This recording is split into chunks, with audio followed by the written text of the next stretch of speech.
우리가 참 믿음이라는 주제를 갖고 계속 몇 개월 정도 우리가 몇 개월 동안 말씀을 함께 나누고 있는데요. 오늘은 참 믿음이라는 하이델베르그 신앙 고백서에 나오는 20문, 21문, 22문, 23문이 이 신앙의 고백서에 등장하고 있는데요. 그 고백서를 중심으로 참 믿음이 무엇인가 하는 부분들을 좀 살펴보도록 하겠습니다. 제가 여러분 교회 카톡방에도 올려드렸는데요. 참 믿음이란 이 신문, 이런 질문이 등장을 합니다. 그러면 아담 안에서 모든 사람이 멸망한 것처럼 그리스도를 통해 모든 사람이 구원을 받습니까? 이 질문이 있어요. 아담 안에서 모든 사람이 멸망한 것처럼 그리스도를 통해 모든 사람이 구원을 받습니까? 그 답은 아닙니다. 참된 믿음으로 그리스도에 연합되어 그의 모든 은덕을 받아들이는 사람들만 구원을 받습니다. 이 질문에 대한 답이고요.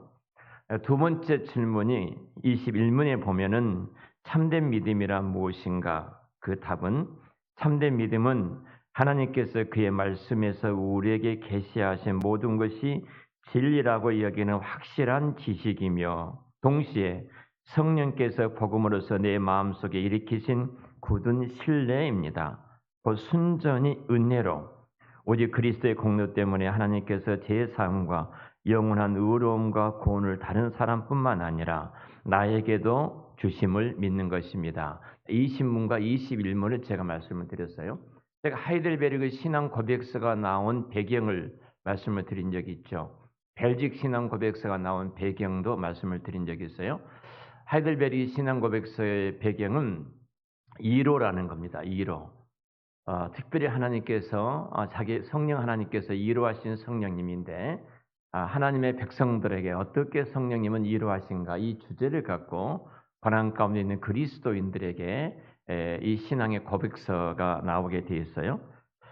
자, 참된 믿음이란 도대체 무엇일까? 여러분 오늘 말씀 요한복음 1장 12절 13절 말씀 보면은 영접하는 자 곧 그 이름을 믿는 자들에게는 하나님의 자녀가 되는 권세를 주셨으니 이는 혈통으로나 육정으로나 사람의 뜻으로 나지 아니하고 오직 하나님께로부터 난 자들이니라. 딱 하나입니다. 참된 믿음은 예수님밖에 없다는 거예요. 전제가 예수님밖에 없다. 사실 죄와 비참함 속에 깊고 어두운 그 갱도 속에 갇혀진 우리들을 건져내고 구출해 내 주실 분은 예수 그리스도 한 분밖에 안 계신다. 그분은 참 인간이시고 참 하나님이시고 참 의로운 자이신 그 하나님이신 예수님만이 우리들을 구원할 수 있는 구원의 자격을 갖추신 분이다 하는 겁니다. 그렇다면 이 질문할 수 있어요. 그 예수님의 구원으로 모든 사람들이 구원을 받은가? 이 질문입니다. 모든 사람이 구원을 받는가? 디모데전서 2장 4절 말씀 보면은 그것이 하나님의 소원이기도 합니다. 모든 사람이 구원에 이기를 원한다. 바울이 그렇게 말씀을 하고 있거든요. 그래서 교회를 부르시고 우리를 이 땅에 저와 여러분 이 땅에 이 교회를 세상에 대사로 파송하셔서 우리로 말미암아 이 땅의 모든 자들이 그리스도께로 돌아와 구원에 이르는 것이 하나님 우리 아버지의 소원이셔요. 하나님 우리 아버지의 마음이셔요. 이 땅에 교회를 세우신 목적도 그러니까 저와 여러분이 이 세상에 대사로 보내신 중요한 목적도 여기에 있는 것입니다. 우리 이 땅에 대사로 파송하신 중요한 이유가 이 땅에 택한 모든 하나님의 백성들이 주께로 돌아 구원에 이르도록 하기 위해서 우리를 택하셨다는 사실입니다. 그러나 예수님의 십자가의 구속으로 모든 사람이 다 자동적으로 구원을 받는가? 이 말이에요. 자동적으로 구원을 받는가? 사람들이 무슨 짓을 하든지 어떤 못된 짓을 하든지 예수 그리스도를 절응하고 하나님을 대적하고 하나님을 반역하고 배척해도 그들이 구원을 얻는 것인지 만약 그런 자들도 다 구원을 얻게 된다면 이 말이에요. 구원을 얻게 된다면 하나님의 은은 자동적으로 구원을 얻게 된다면 하나님의 거룩한 의는 욕을 당할 것이고요.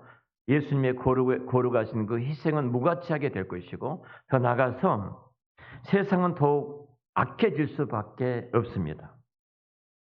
그러니까 오직 참된 믿음이라는 것은 이렇게 정리를 한마디로 딱 한다면 그리스도께 붙여져, 접붙여져 이렇게 그리스도께 붙여져 그 은혜를 받아들이는 사람만이 구원을 얻게 된 것이다.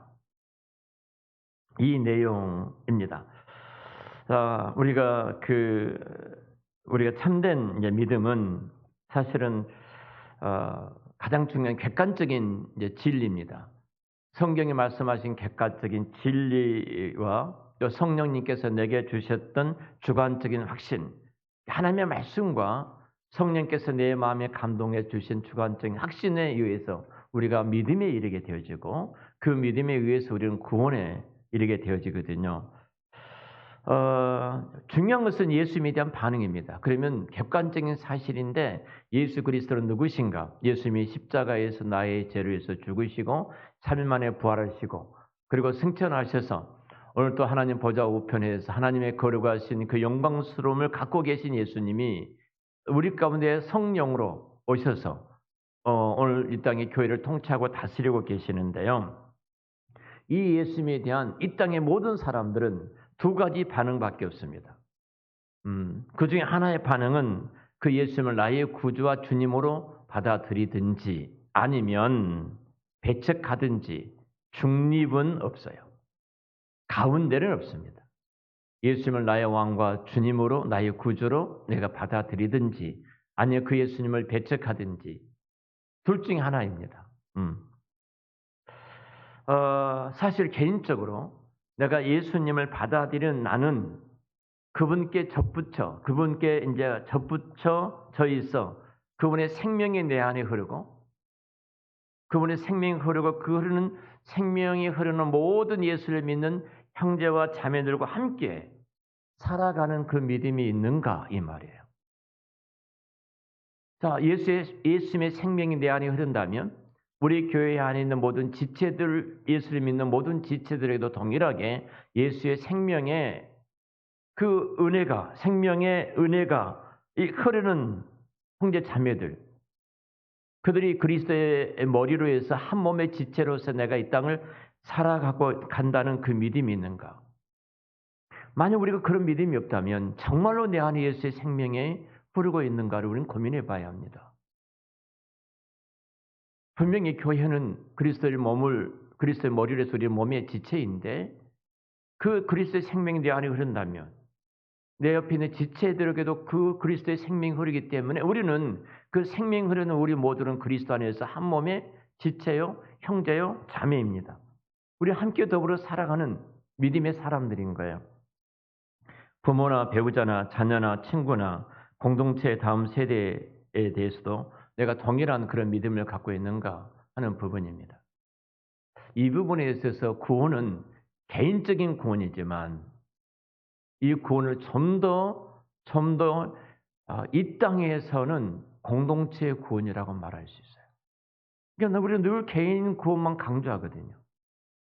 그래서 형제가 같은 예수의 생명이 내 안에 흐르고 같은 예수의 생명이 형제 자매들에게 흐르는데 그래서 우리는 가족이고 그리스도의 몸이 한 지체인데도 불구하고 함께 살아간다는 그 믿음을 갖지 않고 있다면 그리스도의 생명이 내 안에 정말 흐르고 있는가?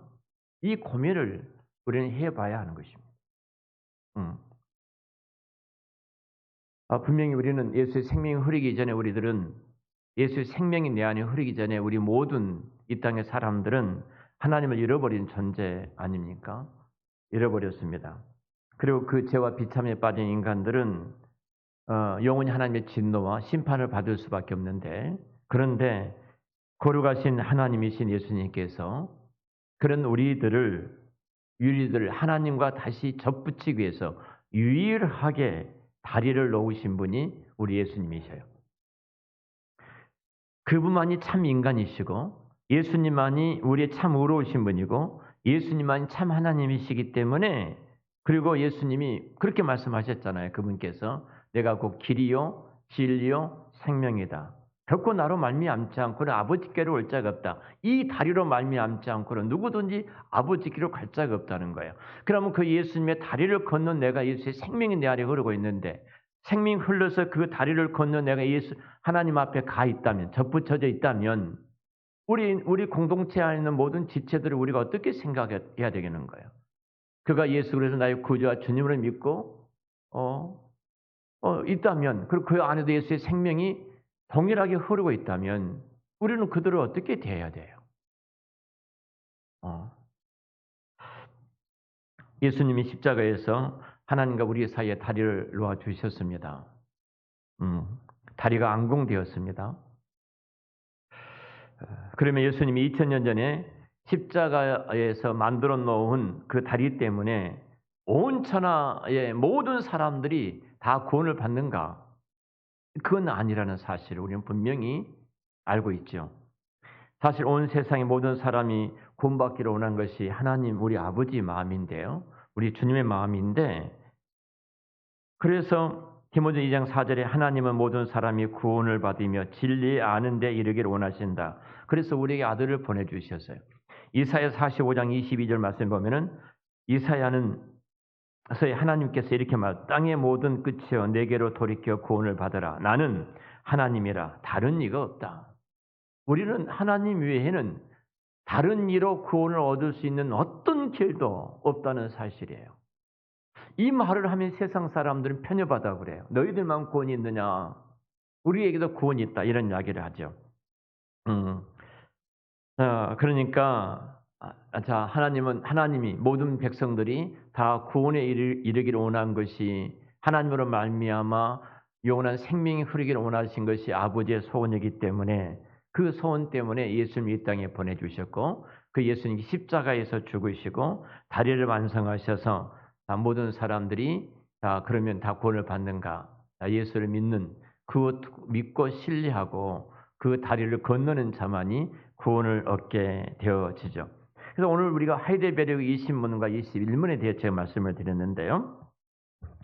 사실 어떻게 보면은 이런 면에서 그 세상의 교회와 성도들이 존재한 이유가 무엇인가? 우리는 어떻게 이 땅을 살아갈 것인가? 만약 자동적으로 다시 제가 반복합니다만 구원을 받을 수 있다면 온 세상에 구원받게 하기 위해 해야 할 일은 인간의 그 인간 구원을 위해서 이 땅에 교회가 존재하는 것이고 그들을 구원하기 위해서 우리는 세상의 대사로서 하나님의 파송을 했는데 이거 다 이제 불태워 없애야 됩니다.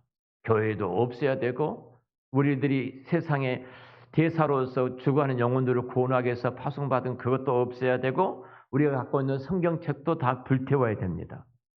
이런 것이 없어도 충분히 구원을 받을 수 있기 때문에 이건 다 없애야 돼요. 그런데 하나님의 구원을 내 것으로 누릴 수 있는 것은 오직 하나인데 바로 그것이 믿음이란 통로예요. 그 믿음이란 통로를 이루기 위해서 교회를 세우셨고 그 믿음이란 통로를 이루기 위해서 성령님이 교회에서 역사하시고 그 믿음이란 통로를 이루기 위해서 성령님이 우리를 세상에 파송하여 우리로 말미암아 복음을 전함으로 저들이 듣고 그리고 설득되어지고 성령께서 감동하여 예수를 믿어 자녀가 되도록 행하신 일이에요. 자, 요한복음 3장 16절 한번 볼게요. 우리가 잘 아는 성경 전체의 구절이라고 말을 하죠. 요한복음 3장 16절입니다. 우리 같이 이 말씀을 함께 합독을 하겠습니다. 우리가 잘 아는 내용이니까 시작. 하나님의 세상을 이처럼 사랑하사 독생자를 주셨으니 이는 그를 믿는 자마다 멸망하지 않고 영생을 얻게 하려 하심이니라. 하나님이 세상을 이처럼 사랑하사 독생자를 주셨으니 그 다음 말이 중요하죠. 누구든지 그를 믿는 자예요. 믿음이라는 통로를 열어놓은 사람만 멸망하지 않고 믿음이란 통로를 걸어가는 사람만 영생을 얻는 은혜를 누린다는 사실이에요. 누구나 다 아니라는 거죠. 요한복음 1장 12절도 우리가 말씀을 봤습니다만 동일하잖아요. 영접하는 자, 곧 그 이름을 믿는 자예요. 그 이름을 믿는 사람. 그러니까 믿음이란 통로를 2000년 전에 일어난 예수님이 십자가 위에서 죽으시고 부활하셨던 그 객관적인 사실, 그 사실을 주관적인 사실로 내가 인식하고 그것을 받아들이는 사람에게만 하나님의 자녀가 되는, 하나님의 백성이 되는 그 권세를 주신 줄로 믿습니다. 구원에 이르는 믿음이, 이 믿음이 참된 믿음이에요. 자, 이와 같습니다. 자, 믿음이, 자, 주님이 믿음이란 밧줄을 우리에게 던져주셨어요. 자, 믿음이란 밧줄을 우리에게 던져주셨는데 나는 이 밧줄을 잡았을 뿐입니다. 내가 이 밧줄을 잡았어요. 내가 물에 빠져 죽어가는데 죽어가는 나에게 예수님께서 이 믿음이란 밧줄을 나라는 사람에게 던져주셨어요. 나는 이 밧줄을 잡았을 뿐입니다. 그러니까 내가 믿었기 때문에 구원을 얻어낸 것이 아니라 구원을 하나님께서 이미 밧줄을 던져주고 잡도록 해주신 거예요. 내가 믿었기 때문이 아니에요. 응? 하나님께서 허락하신 겁니다. 주 예수의 은혜가 모든 자에게 있을지어다 그러잖아요. 주 예수의 은혜가 모든 자에게 있을지어다. 그때 아멘 하죠. 그 은혜가 내게 있기 위해서 우리는 아멘 하면 그 아멘은 과거예요. 아멘 하는 순간 과거가 되어버리잖아요. 우리는 과거가 됐습니다. 이제부터 우리는 주 예수 그리스도 은혜가 내게 이제 임합니다. 그 은혜 속에 내가 있습니다. 그 예수님의 은혜가 너에게 있을 것이다가 아니라 주 예수 그리스도의 은혜가 너에게 임했을 것이다 하고 아멘 하는 순간 이미 그 예수 그리스도는 미래에 임하게 된 게 아니라 이미 우리 은혜 안에 있는 거예요, 이제. 오늘 주님이 그래서 우리에게 이제 물어보시는 겁니다. 이것을 너희가 믿느냐? 오늘 우리가 밧줄을 주님이 나에게 던지세요. 던져주셨습니다. 자, 내가 믿는 게 아니에요. 나는 그것을 받아들이는 거예요. 이미 하셨습니다. 이미 이루셨습니다. 이미 은혜를 다 예비해 놓으셨습니다. 그 믿음을 낳아서 오늘 또 나의 믿음이 연약해도 나의 삶을 이끌고 할 어떤 동력이 되고 그리고 내가 흔들리지 않는 믿음의 사람으로서 이 땅에 살아갈 수 있는 것입니다. 근데 자꾸 우리는 예를 들면 세상에서 이렇게 이런저런 내 상태에 따라서 이런 말 듣고 저런 말 듣고 내 생각과 마음이 이러저러해지면 그것에 따라서 나의 믿음이 움직이고 흔들리고 진짜 내가 믿음이 있는가? 진짜 내가 구원받은 사람인가? 우리는 자꾸 그것 때문에 흔들리거든요. 근데 나와는 상관이 없어요. 여러분, 그러니까 그 믿음의 요소는 두 가지가 있습니다. 객관적 진리에 대한 바른 지식. 예수님께서 나의 죄를 십자가에 죽으시고 3일 만에 부활하셨다. 정말로 주님께서 이루셨던 나를 구원하기 위해서 이루셨던 그 객관적인 지식하고 그것을 내 것으로 받아들이는 개인적인 신뢰 맞습니다. 아멘하는 그 신뢰하고 이 두 가지가 참된 믿음을 구성하는 핵심이에요. 밧줄을 던져줬어요. 내 앞에 반줄이 떨어졌는데 간단해요. 하나님 다 이루셨어요. 그리고 내 편에서 하도록 어떤 일을 감동하시냐면 너 그거 잡아라. 이렇게 감동하신 거예요. 잡을 수 있는 모든 환경과 여건을 다 알아가신 거예요. 그리고 내 마음이 생각해 보세요. 사람이 물에 빠지면 지푸라기라도 잡고 싶은 것이 사람의 심정이거든요. 내가 물에 빠져 죽고 하는데 그 밧줄을 내 앞에 던져 놓으셨다는 말은 무슨 말이에요? 내 마음속에 이미 지푸라기라 잡고 싶은 그 마음을 성령께서 일으키셔서 그걸 붙들고 하신 거예요. 그러니까 내가 붙잡는 것도 하나님의 은혜고 밧줄을 던져주신 것도 하나님의 모두 다 은혜예요. 그래서 이 참된 믿음이 기독교 역사 가운데 500년 동안 계속해서 갈등과 이렇게 오해의 요소들을 갖고 교회 안에서 이런 말 저런 말이 참 많이 있었습니다. 그 가운데 제가 네 가지 그 중요한 것이 우리는 참된 믿음에 대해서 이 오해를 바로 잡기 위해서 참된 믿음이 아닌 그 믿음에 대해서 네 가지를 주제를 갖고 제가 말씀을 드릴 텐데요. 그중에 오늘 첫 번째가 잘못된 믿음은 맹목적인 믿음이다. 한번 따라서 할까요? 맹목적인 믿음. 자, 맹목적인 믿음은 구원받은 믿음이 아닙니다.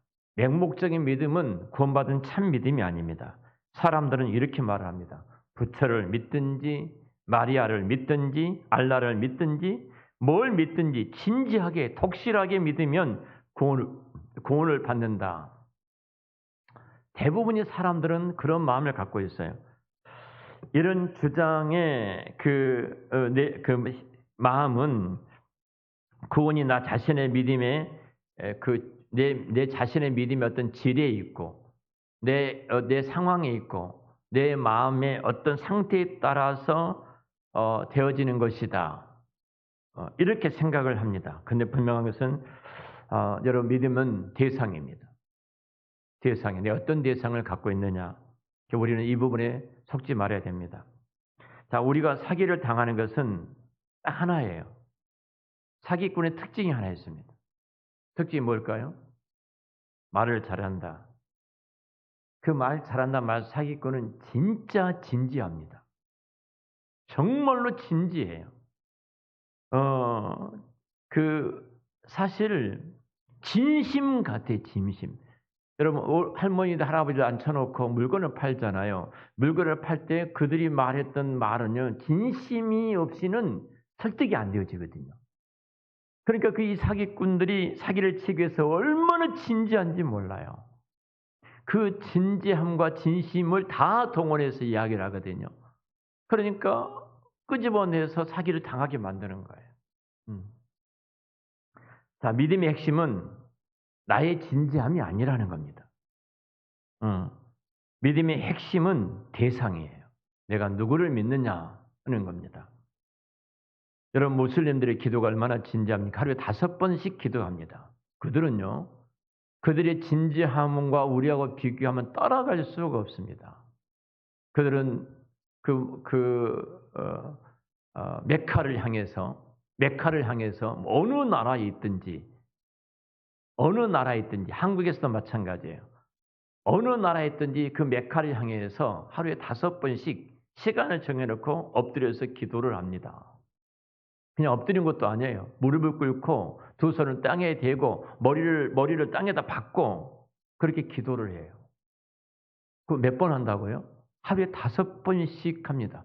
만일 교회 성도들이 이 정도 한다면 기도에 진짜 대박이 날 겁니다. 여러분, 그들이 하루에 5번씩 모슬림들이 기도하는 것이 얼마나 진지합니까? 그 해교 나라, 인도네시아를 간다든지, 말레이시아를 간 해교 나라 가면은, 그 모스크 시간이 되면은 울리거든요. 기도 소리가 울리는데, 기도 소리가 울리면 모두가 다 멈추고요. 그 기도 자리가 집에도 있고, 상가에도 있고, 이렇게 공항에도 있고, 대합실에도 다 있습니다. 거기에 들어가가지고 엎드려서 기도해요. 기도해. 여러분, 불교도 얼마나 정성이 대단합니까? 교도소 앞에 가서 떡국 떠놓고 108번 잘한 사람이 있더라고요. 108번 잘하더라고요. 그분이 절제 신이 됐어요. 여러분, 한번 생각해 보세요. 불교인들 아침에 공들인 거 한번 보세요. 옛날 어르신들이 그 추운 날 새벽에 일어나서 목을 가지고 머리를 감으시고 정한수 떠놓고 비는 것을 한번 보십시오.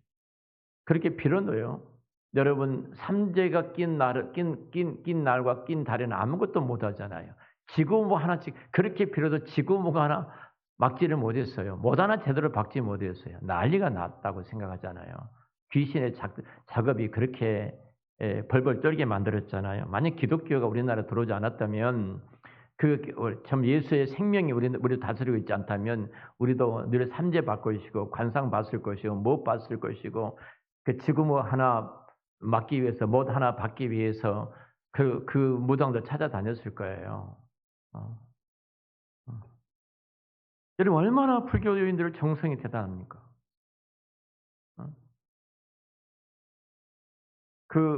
카톨릭은 또 어떻습니까? 카톨릭의 그 신부들이 예전을 집행하는 걸 보십시오. 얼마나 진지합니까? 근데 여러분, 그 진지함이 참 믿음인가 이 말이에요. 그 진지함이 참 믿음인가?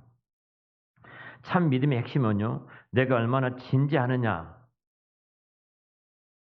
내가 얼마나 진지하게 믿느냐, 그런 것이 아니고 내가 믿을 만한 존재를 믿고 있는가 이 말이에요. 내가 믿을 대상을 온전히 믿고 있는가 이 말이에요. 내가 믿고 있는가. 그래서 하이델베르그 21문에 이제 이런 질문입니다.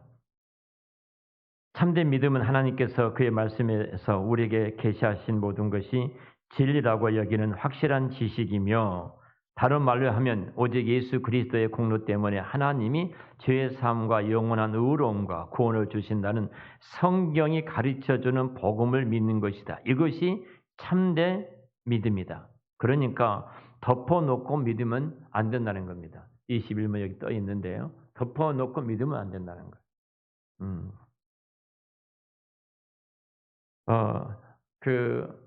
한때는, 지금도 교회 앞에 가면은 대부분 많은 교회들이 이렇게 써져, 한국교회 입구에 신천지 출입 금지라고 써져 있었어요. 우리 교회도 한때 교회 앞에다 붙여져 있었죠. 자, 우리가 한국 교회가, 저는 그걸 놓고 참 고민을 많이 했습니다. 한국 교회가 믿음과 복음이 얼마나 불확실하면,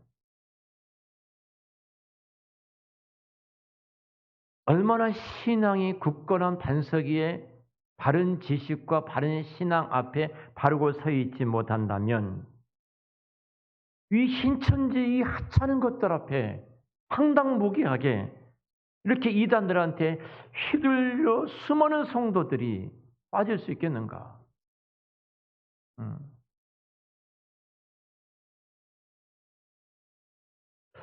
아니, 한국교회가 바른 신앙과 바른 교리에 성경의 바른 믿음을 갖고 있다면 정강훈이가 참 선지자라고, 시대의 선지자라고, 그 어렸을 때 자기 낳은 새끼가 죽는데 나가가지고 죽었잖아요. 근데 그 자기 어린 아이를 그냥 신고도 않고 매장했잖아요. 목사가.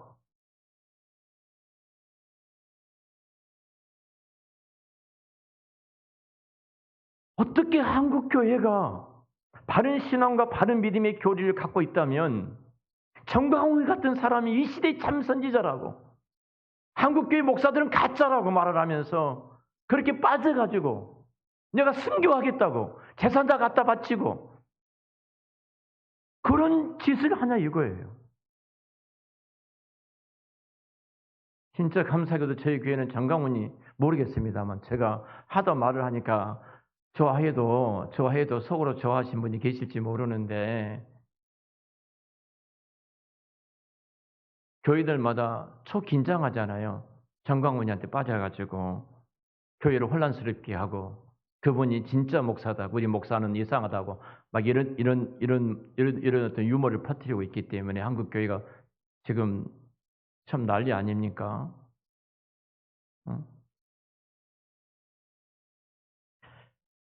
전체 이 현실이요, 너무나 자존심 상하는 거예요. 저는 개인적으로 한국 교회가 얼마나 그 신앙과 믿음의 반석에 서 있지 못한다면 이런 일들이 우리 주변에서 이렇게 일어나고 있는가? 왜 그 모양이 됐을까? 딱 하나예요. 따라서 해볼까요? 덮어놓고 믿기 때문이다. 이거예요. 덮어놓고 믿기 때문에 이러는 거예요. 믿으면 되지 이 말이에요. 뭘 믿어요? 누구를 믿어요? 내가 예배 참석하고 교회 헌금 생활하고 교회 집회에 잘 참석하고 그런 내가 종교적인 이런 열정들, 내가 이런 한 것들이 믿음이라고 생각하기 때문에 이런 아픈 폐단들이 우리 앞에 펼쳐지고 있는 것입니다. 다른 말로 하면 오직 예수 그리스도의 공로 때문에 하나님의 제사함과 영원한 의로움과 구원을 주신다는 성경이 가르쳐주는 이 복음을 믿는 것인데, 이 복음 자체가 무엇인지를 알지 못하다 보니까 결국은 거기까지 가고 만 것입니다. 이것이 참된 믿음이에요. 그러니까 우리는 덮어놓고 믿으면 안 됩니다. 복잡하게 그렇게 할 필요 뭐가 있습니까? 믿으면 되지 그러는데 뭘 믿습니까? 말하면 아무 말도 못해요. 당신 믿는 분이 누구이십니까? 말해도 말을 못해요. 종교 행위하고 있기 때문에 이단들이 들어와서 좀 흔들어 버리면은 그냥 막 흔들려 버린 거예요. 어. 거의 모든 복음적인 한국교회 입구에 신천지 출입 금지 이것을 써 놨을 때 우리 한국교회 이 참 아프잖아 이런 부분들이. 정말 우리가 성경을 통해서 진리를 제대로 배우지 못하고 맹목적으로 내가 믿기 때문에 빠진 이 아픔이고 고통이다. 여러분 그런 것들은 결국 구원받은 믿음이 아니라는 사실입니다. 오늘 제가 세 가지 더 남았는데요. 정말 맹목적이 믿지 말고 예수님을 인격적으로 나의 구주와 주님으로 내가 만나고 내가 바른 믿음을 갖는 것이 생명입니다. 맹목적인 신앙생활에서는 안 되어져요. 우리는 흔들리고 넘어질 수밖에 없습니다. 어? 교회에서 정강원이 이야기했다는 교회가 큰일 난다고 요즘 그 이야기 하더라고요. 그런 데가 어디가 있습니까? 어? 음, 이 시간 특별히 우리의 믿음들을 다시 한번 돌아보면서 함께 기도했으면 좋겠습니다. 다음 시간에 제가 세 가지 잘못된 믿음에 대해서 말씀을 드릴 텐데요. 그 믿음을 통해서 우리의 믿음을 한번 정리를 쭉 해보고 정말로 우리는 흔들리지 않는 참 믿음을 갖고 이 어두운 시대에 흔들리지 않는 건강한 성도, 건강한 교회, 건강한 하나님 나라의 대사로서 왕 같은 제사장이요 선지자로서 이 땅에 살아가시기를 축원합니다. 함께 기도하겠습니다.